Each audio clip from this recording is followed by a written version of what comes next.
Can you use the EVX Flow Map in the Asian and the London session? Of course you can. You can use it in any session, any time of the day. These levels are going to be on the chart each and every single week. Every Friday, what I do is I do some testing. I go back and back test some of these levels. I go ahead and look at the market's expected moves for the following week. I get everything mapped out, posted on Discord in the private EVX trading room, and then we play the same levels each and every single week. We have a mean, we have expected targets, which is +1, +2, +3 is what I call it. And then we have targets to the downside, which is -1, -2, -3 to the downside. We've also got a couple of daily moving averages and the VWAP, right? And if you look at the screen, it doesn't look like there's a whole lot going on, right? It's not like the chart's overly cluttered. So I know some of you guys like a clean chart, and to me, this looks pretty clean. Again, you could change the colors and do it however you want. But again, the purpose of this video is, can you play it in the Asian and the London session? And of course you can. So a couple of things. When you get into the Asian and London session, although as of late, the markets have been moving pretty fluid, almost as if it's New York session, but typically in the overnight Globex session, markets move a little bit slower, right? So you have to have a little bit more patience. I'm not a big fan of trying to put a trade on and catch that quick scalp, right? For me, it's where's the level? How much do I want to risk on this potential trade, right? Remember, first thing that's most important, portfolio budget. How much are you willing to risk on the day per account? Again, I'll say it till I'm blue in the face. Don't risk no more than $250 per 50K account. Now that that's out of the way, if you look at the levels here, there's a couple of questions you're going to ask yourself before you go ahead and put on a trade. Where is the weekly mean? And if I kind of zoom down here, our weekly mean is 30,387. What the hell does that mean? We're trading over the mean. We are more bullish bias. What the hell does that mean? It means that if we pull back, we're looking for those pullback longs. Okay, so let me pull up my drawing tool. What is a pullback long, right? I feel like I need to cover a lot of the stuff. Again, if you're new to trading, you've never traded before, you've never been versed or experienced in any of these trading lingo or trading terms, a pullback long is nothing more than holding or breaking out of a specific level, right? So you break out of a specific level and you pull back and you're looking for the long. Okay. Now, again, in hindsight, vision is always 2020, correct? Looks very easy that we should have just got long here off of the +1. Not necessarily, right? If you're trading the live markets, whether it's Asian session, London session, New York session, doesn't matter what session you're trading, you have to trust the technicals. Now, the technicals are telling us that as long as we are over the mean, we are looking for pullback longs. As long as we are holding the daily 5 simple moving average, we are looking for pullback longs. Okay, so here's the mean.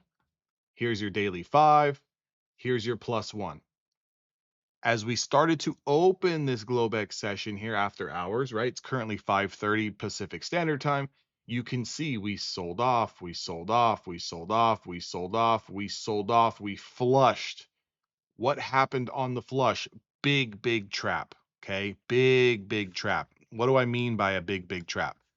I mean that when we got below this +1 price 30,603, an immediate wick, an immediate hammer candle. Light bulbs, flashing lights, fireworks should all be going off when you see that candlestick at a level of support, especially a daily level, especially a level that has acted as previous support, right? Okay. As soon as you get that candle to close above that specific level, you're jumping in. Okay. You're using that candle's previous low, right? The low of that wick as your stop loss. This is where position sizing is so key. This candle is 47 points. Okay. It's 47 points. I don't care if your quote unquote strategy tells you you need to risk 10 points to make 10 points. I don't care if you want to risk 5 points to make 20 points. I don't give a shit. The market is telling you what you need to risk. The market is telling you. It's your problem that you want to trade large size and you only want to put a 10-point stop loss. How can you put a 10-point stop loss on a volatility where we're looking at a 23-point ATR? Makes no fucking sense. Okay? Excuse the language. If you got kids, the wife, the grandma, the aunt, uncle, the neighbors listening, I'm sorry. But if you use volatility and you use the average true range, okay, and you use the candlesticks, what the market is doing, it's going to tell you how much expected risk you need to have. So based on 47 points, if you were trading one singular micro, you're risking damn near $80 to $90. Is that a problem? No. But if you only want to risk $100 a trade, well, guess what? You can bet your behind that you better only be trading one micro. Well, D, I'm not going to make that much money if I only trade one micro. Look at the chart. If you're getting in at a price, let's call it, because you don't even need to have the most picture perfect entry. Wait for the closure over 30,603. Even if you got in at like 30,620. Okay. In 5-10 minutes, the market traded as high as 689. It's over 50 points. That's a 1-to-1 trade. That's $100 trade on one micro. Now, again, before you start thinking, well, if I was trading one mini, I would make a hell of a lot more. Yeah. But do the math. How much are you losing if that goes against you? 28, 38 points, 40 points. Because that's what the ATR is telling us. The ATR is not just some fictitious number. It's gauging the previous candles, the previous price action, and it's telling you, it's informing you, this is the expected move. This is the expected range that you might have to deal with. The candle itself is telling you how much you're going to have to risk. So can you trade the EVX levels? Can you trade the flow map? Can you trade how I'm using the chart in the Asian session? Of course. Just realize it's going to move a little bit slower. Just realize the ranges might be a little bit more spready. Okay? It might take a little bit more time. In this case, it didn't, right? But again, if you want to risk $200, then you can trade two micros. That would have been a $200 trade. Does that make sense? So again, how do you trade this in the overnight session? Well, you're looking at these levels. Now, if we were to close below the +1, you have another support down here sitting at 30,532. That's your daily 5. I would look for the same type of price action. Sweep, reclaim, hold, get long. What's the target? The target is +1, right? It's clearly here on the chart. All these levels are posted up in the EVX trade room. Now, let's say the market wants to continue selling off and we get a flush. Well, do we want to participate in the flush through the daily 5? Maybe, if you're an aggressive scalper. Would I recommend it? Probably not. Just wait for the pullback. Let's see if we can catch a bounce long off of 30,387. Okay? Same type of setup. Same type of looking setup. Now, what about if we continue to go to the top side? Okay, well, from here, you have to understand that your risk right now is about 20 to 30 points. Okay? Your risk is any candle that closes below VWAP.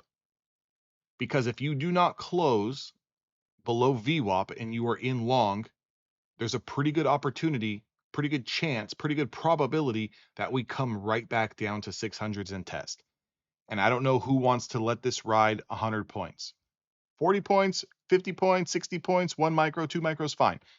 We're talking 100 points, 120 points. I mean, again, unless you're trading one micro, okay? But I don't ever want to do a lot of my trading in the middle of a range. Okay, look at the cursor. We're in the middle of a range. Top side sits at 820. The downside sits at 603. I don't want to do my trading at the middle. I want to do my trading at the extremes, way up here at the extremes. Now I have a lot of heavy short interest at 31.35. I do have some short interest at 820s. But right now, it looks like this market wants to continue to grind to 800s. So you can use these levels. If you guys want to get access to these levels, you want to trade with us inside the EVX trading room, you can get that link down in the description box below. If you guys need Apex evaluations, 90% off, $95 for a bundle of 5. Also in the Discord, I recommend a lot of other prop firms. I know there's a lot of people who don't like Apex. That's fine. There's other prop firms. You don't have to use them. I'm a partner with about 6 other prop firms. Very, very good deals on those other prop firms. Another prop firm that I would recommend is Trade Day. Okay. Trade Day is really good. $62.50 all in, no activation fees. You can use discount code D Anthony Trades. So DEE Anthony Trades. That will save you 50% right now, and you can get a $50,000 evaluation with no activation fee, all in cost for $62. Firm's been around for a while. People who run that firm used to trade in Chicago. They know what the hell they're doing. Their plans used to be a little bit more expensive back in the day, but they are adjusting to the overall markets. Really good firm. I just recently started trading with them, and I'm pretty excited about it. Just kind of looking at this chart going into the overnight session, into London session, I would like to see us sweep 800s and then fall back below 800s. And I will be all over a short position, playing that back down to the +1 and the daily 5. I think if we get that blow off top, that's going to be +2, +2.5 of the weekly expected move. I divide the weekly expected move into 3 quarters.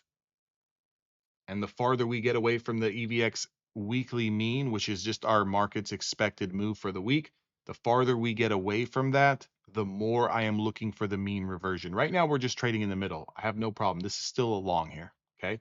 It's still a long until we lose 30,603. So again, if you're ever interested and you guys want to trade the Asian session, you don't know how to trade the Asian session, you don't know how to trade London session, maybe that's the only time that's permittable for you to trade, you guys can slap these levels on your chart and you can literally just have orders sitting out there resting. You don't even need to watch the screen. So in this particular case, you would have had an order sitting down here at about 600. It would have swiped you, it would have put you down and draw down about 35, 40 points, but it would have came back up and got you for profits. So you would have made money there. I would have another order sitting here long at 536 and another order sitting here at about 380s. Okay. Those orders would just sit long. And again, depending on what your risk appetite is, how much you want to make on a trade. I mean, again, if you're trading a 50K account, I would definitely recommend, trades between anywhere between $50 and $200 a winning trade. So you can set that take profit, auto take profit. It'll fill for you or it'll stop you out at a portfolio budget. And again, if you ask, well, D, how do I manage my stop loss if I'm not sitting in front watching the charts? Guys, before we even sit down, before we even attempt to trade, we need to have a daily portfolio budget. What is a daily portfolio budget? How much are we willing to risk on either one trade or a series of trades?